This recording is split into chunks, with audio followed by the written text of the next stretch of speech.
미나상 건니치와. 저는 종로 YBM 이재유 대표 강사 이성순입니다. 오늘 저와 함께 공부할 내용은요, 일본 국회입니다.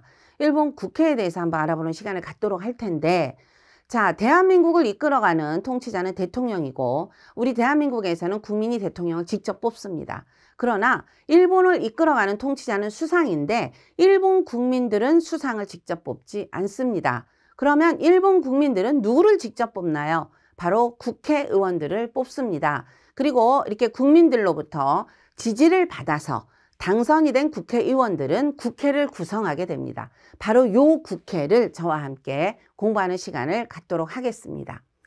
자, 보시면 일본은 이제 국민의 지지를 받아서 국회의원에 당선이 되면 국회에 입성을 하겠죠. 그러면 이 국회를 보시면 중의원과 참의원 두 가지로 나뉘어 있습니다. 일본은 이렇게 두 개로 나뉘어 있다라는 얘기는 양원제다라는 얘기가 되겠고요.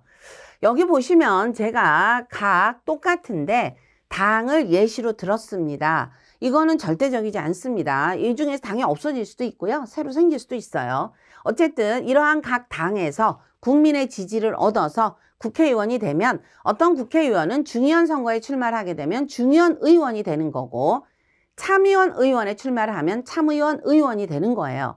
좀 바꿔서 얘기를 하면 자민당 입장에서 봤을 때 자민당에 소속되어 있는 국회의원 둘 중에는 어떤 사람은 중의원 의원이고 어떤 사람은 참의원 의원이다 라는 얘기가 되겠습니다. 자, 그러면 이렇게 중의원과 참의원을 나눴을 때는 이유가 있겠죠. 네, 그래서 중의원과 참의원은 하는 일도 다르고 뭐 역할 비중 다 다릅니다. 그러면 어떻게 다른지 한번 비교를 해보겠습니다. 자, 먼저 일단 선거를 통해서 국회에 입성을 해야 되니까 선거 방식부터 봅니다. 여기 보시면 이름이 좀 긴데 소선거구 비례대표 병립제이고, 앞부분은 뭐 중의원이나 참의원 똑같은데 소선거구 비례대표 혼합제입니다. 자, 요 두 가지를 좀 설명을 드리면 소선거구하고 비례대표가 병립, 나란히 있다, 비중이 똑같다라는 얘기인 거고, 참의원은 소선거구 비례대표가 섞였다라는 얘기예요. 그러면 하나씩 알아봅니다. 소선거구와 비례대표가 합쳐지는 이런 선거 방식인데, 소선거구는 일단 하나의 선거구에서 가장 많은 표를 얻은 사람이 한 명이 당선이 되는 거죠. 그래서 소선거구는 인물에 대해서 한 표를 행사하는 걸 이야기합니다. 그리고 비례대표라는 것은 내가 지지하는 당에 한 표를 행사하는 거예요. 그러니까 사람, 인물에 뽑는 게 아니고 당에 뽑는 거예요. 그래서 이 비례대표는 선거에 들어가기 전에 당마다 우리는 비례대표로서 얻은 득표수에 따라서 요런 순서대로 당선자를 낼 거야 라는 명단을 미리 발표를 합니다. 그러면 이제 득표수에 따라서 순서대로 국회의원에 이제 당선이 돼서 국회에 들어가게 되는 거죠. 그랬을 때 이렇게 똑같이 비중이 똑같다라는 거고, 그럼 참의원은 내가 투표를 하러 들어가면 중의원에서는 인물에 하나를 뽑고 당에 하나 뽑는다 그랬는데, 참의원에서는 인물이든 당이든 하나만 찍고 나오는 겁니다. 그래서 혼합제라고 해요. 그리고 이러한 선거 방식 외에도 좀 많은 적지 않은 차이가 있죠. 자, 이 중에서 중복 입후보라는 걸 보시면 중의원은 가능한데 참의원은 불가능하다라고 돼 있어요. 중복, 겹친다는 얘기예요. 입후보, 후보로 나갈 때 겹치게 할 수 있다. 뭐랑 뭐, 소선거구랑 비례대표. 그러니까 내가 소선거구에도 출마할 수 있고 비례대표의 후보자로도 올릴 수가 있다라는 얘기예요. 이렇게 중복 입후보를 하면은 당선율이 굉장히 높아지겠죠. 그러면 이런 경우는 뭐 누구나 다 해주는 건 아니고 그 당 내에서 좀 어느 정도 꼭 당선이 돼야 될 뭐 이런 비중 있는 사람들에게 있어서는 중복 입후보를 할 수 있습니다. 그러나 참의원은 안 됩니다. 그냥 한 군데, 인물이면 인물, 여기 하나만 하는 거고 당의 비례대표로는 안 된다라는 거. 자, 그리고 의석수를 볼게요. 의석수라는 것은 국회의원 수를 얘기하는 거고요. 자, 중의원은 465인데 참의원은 절반밖에 안 됩니다. 확 줄지요. 그리고 임기도 중의원은 4년인데 참의원은 6년이에요. 굉장히 길어요. 국회의원 입장에서 봤을 때는 참의원은 6년이니까 한번 내가 국회의원에 당선이 되면 6년 동안 그 자격을 유지하는 게 되니까 굉장히 안정권이 길어지잖아요. 좋을 것 같죠? 그러나 실제로 국회의원으로서 하는 역할이나 어떤 가지고 있는 권리나 이런 것들은 중의원이 훨씬 많습니다. 그 이유는 4년이다 라는 얘기는 뭘 의미하냐면 국민의 지지도를 4년마다 한 번씩 반영시킬 수 있다는 거예요. 그래서 저 사람은 안 될 것 같아. 그러면 만기가 되면 바로 물갈이가 되겠죠. 그래서 훨씬 더 정치를 하는 데 있어서 열심히 하게 돼요.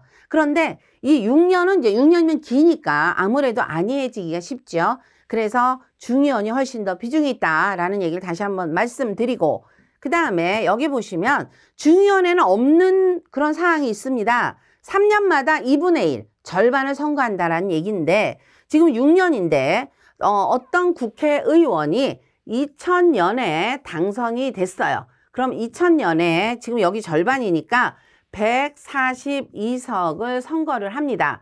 그러면 이때 당선된 사람은 2006년까지가 임기가 되겠죠. 그런데 2006년까지 임기가 되는데 중간에 3년, 즉 2003년 때 또 142석을 선거를 합니다.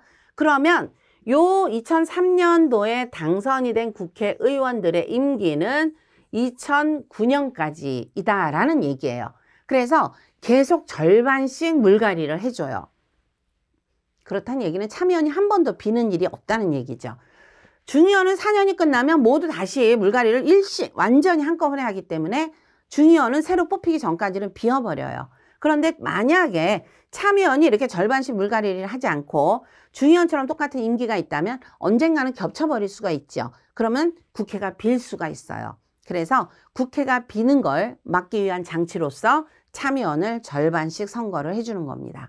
바로 그걸 얘기하는 거고, 자, 선거권은 일본에 있어서의 선거권은 18세 이상이 되겠습니다. 자, 그리고 중의원에 출마할 수 있는 권리, 그런 게 바로 피선거권인데 중의원의 피선거권은 25세, 그리고 참의원에 출마할 거면 30살 이상은 돼야 된다, 이런 이야기가 되겠고, 그 다음에 해산이 있습니다.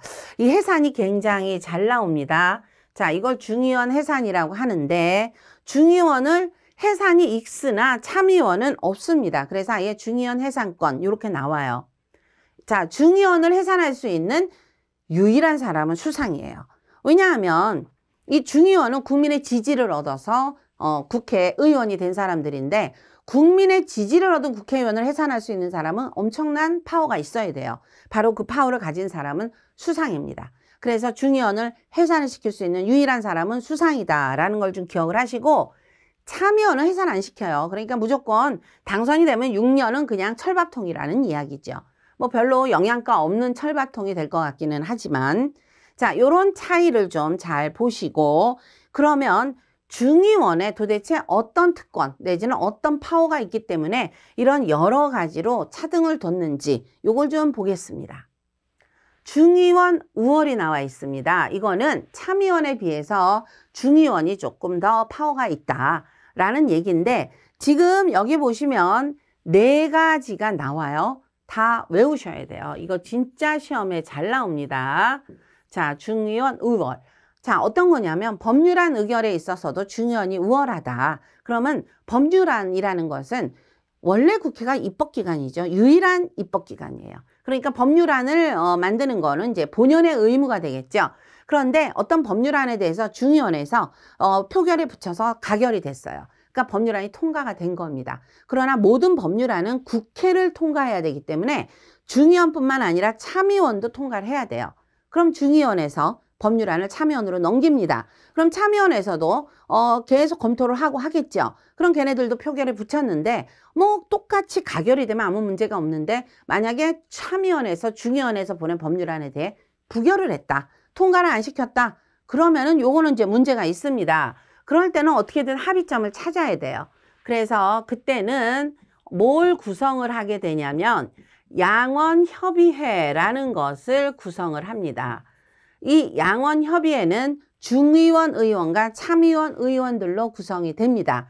그래서 이제 서로 얼굴을 맞대고 의논을 하겠죠. 그런데 양원협의회에서도 합의점을 찾지를 못했다, 이럴 때는 그냥 중의원의 의결대로 갑니다.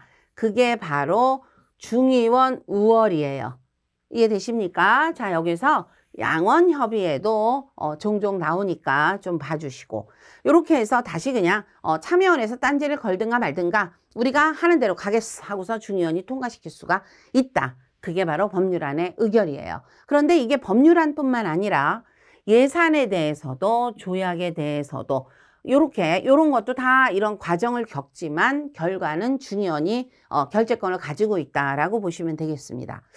그 중에서 뭐 예산은 여러분들이 잘 아시니까, 근데 조약 설명을 잠깐만 해드릴까요? 자, 조약은 국가 간의 약속이에요. 그래서 이 약속을 체결을 하는 거는 내각이 합니다. 내각에서 조약을 체결을 해요. 그러면 이 체결을 했다고 해서 효력이 발생하지 않습니다. 그러면 내각에서 체결을 하면 국회에서 그 체결된 조약에 대해서 오케이 하고 승인을 해줘야 돼요. 승인을 해줘야 그때부터 발효가 됩니다. 효과가 생긴다라는 얘기죠. 요것도 중의원이 우선시 되고요. 자, 그리고 내각총리 대신은, 자, 내각은 그 수상을 의미하니까 수상을 지명할 수 있는 게 중의원이에요. 중의원에서 지명을 하게 되면 수상이 되는 거죠. 그러니까 중의원의 최대당의 당수가 수상이 되니까, 그래서 이렇게 네 가지가 중의원이 훨씬 우월하다라는 얘기고, 자, 그러면 이렇게 우월한 거 말고는 없나요? 자, 중의원에게만 있는 고유 권리도 있어요. 그러니까 아예 뭐 참여원으로 좀 이렇게 넘겨줘서 좀 모양을 좀 이렇게 살린다든가 이런 과정조차도 필요 없습니다. 그냥 중의원에서 밀어붙일 수가 있어요. 자, 그게 바로 예산 선의권인데, 예산이라는 것은 내각에서 우리 이런 돈이 필요해 라고 해서 이제 그 예산안을 국회에 제출을 하죠. 그럼 국회에서는 쭉 읽어보고 그래 괜찮아 하고 도장을 찍어줬어. 결재를 해주면은 이 예산을 그대로 내각이 이제 집행을 하는 거예요. 그러니까 여기저기 쓸 때 쓰는 거죠. 자, 이런데 이 국회에서도 중의원 참여원을 걸쳐야 되죠. 그런데 그런 거 필요 없이 그냥 미리 참여원으로 넘기기 전에 중의원에서 그냥 결재를 해준다라는 얘기예요. 이런 경우는 그렇게 흔하진 않겠죠. 이렇게 고유한 권리를 막 남발하게 놔두진 않을 거니까. 그럼 이건 어떤 경우냐면 자연재해가 있다든가 아주 긴급한 사태가 있다든가 이럴 때는 중의원에서 신속하게 예산을 쓸 수 있도록 결재를 해주는 그런 권리가 바로 예산 선의권입니다. 자, 그 다음에 또 하나 내각 불신임이라고 그랬는데, 이 내각은 곧 수상으로 바꿔서 생각을 하셔도 됩니다. 자, 수상을 믿지 못하겠다라는 얘기예요. 이거는 중의원에서만 수상에 대해서 딴지를 걸 수 있습니다. 참여원은 수상에 대해서 타치하지를 못해요. 그러면 이 중의원에서 수상 보고 야, 너 하는 게 영 좀 시덥지 않아? 내려와 라고 할 수 있는 건데, 그러면 수상 입장에서는 중의원은 물론 국민이 뽑은 굉장히 국민의 지지를 얻은 막강한 그런 단체지만 수상도 나라를 통치하는 통치자인데 그런 식으로 내려와 올라가 이런데 좌지우지되기에는 뭔가 방편을 마련을 해야겠죠. 그래서 내각 불신임 요 결의안에 대해서 수상이 반사로서 막강한 또 다른 카드가 갖고 있는 게 중의원 해산이에요. 아까 중의원 할 때 중의원을 해산할 수 있는 유일한 사람은 수상이라고 그랬죠. 바로 서로 막강한 히든카드를 하나씩 가지고 견제를 하는 겁니다. 자, 그래서 중의원에서 만약에 내각을 너 내려와 이러면 그냥 내려오면 되는 건데, 만약에 그거에 대해서 내려오지 않겠어 그러면 수상은 아까 가지고 있는 카드를 내는 거죠. 중의원을 해산시켜버려요. 왜냐하면 중의원에서 나를 내려가라고 그랬으니까 그 자체를 아예 그냥 공중분해시켜버리는 거죠. 그러면 중의원 선거를 다시 하는 거예요. 자, 요런 식으로 해서 요 중의원의 권리가 2개나 됩니다. 자, 요걸 기억을 하시고 문제 굉장히 많이 나와요. 제가 여러 번 강조를 합니다. 자, 이렇게 해서 오늘은 여러분과 함께 일본 국회에 대해서 간단하게 훑어봤습니다. 이게 전부 아닙니다. 굉장히 많으니까 좀 더 깊이 있게 다양하게 공부를 하시기 바라고, 저희 종로 YBM 수업에서는 더욱더 알차고 또 여러분들의 점수를 고득점으로 끌어갈 수 있는 그런 수업을 진행을 하고 있습니다. 많은 관심 부탁드리고요. 항상 여러분을 응원하겠습니다. 감사합니다.